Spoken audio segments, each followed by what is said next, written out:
Nel giorno della protesta romana del Carroccio, Alessandra Moretti sbarca a Godega di Sant'Urbano, il paese di Luca Zaia e una delle roccaforti leghiste nella Marca. L'occasione è l'inaugurazione dell'antica fiera. Di fronte al municipio i sindaci del Coneglianese e alcuni simpatizzanti del Carroccio, che ogni anno non possono mancare all'appuntamento con la tradizione. Qualche sguardo o poco più. Tra sindaci e candidata del PD a Palazzo Balbi la distanza è incolmabile. Loro alle prese con tagli del nastro, misse d'Asinelli, lei a stringere mani e conversare con i cittadini.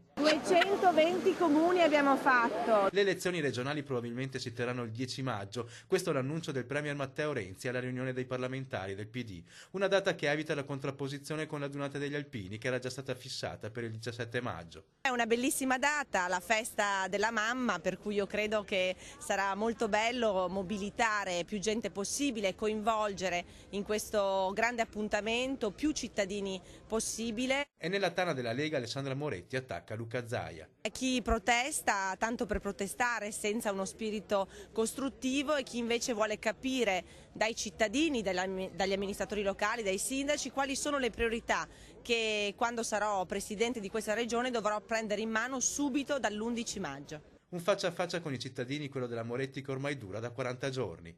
Noi siamo arrivati a 220 comuni in 39 giorni, quindi un grandissimo risultato. Tanto contatto con la gente, la politica finalmente torna in ascolto dei cittadini, delle imprese, dei lavoratori e delle famiglie.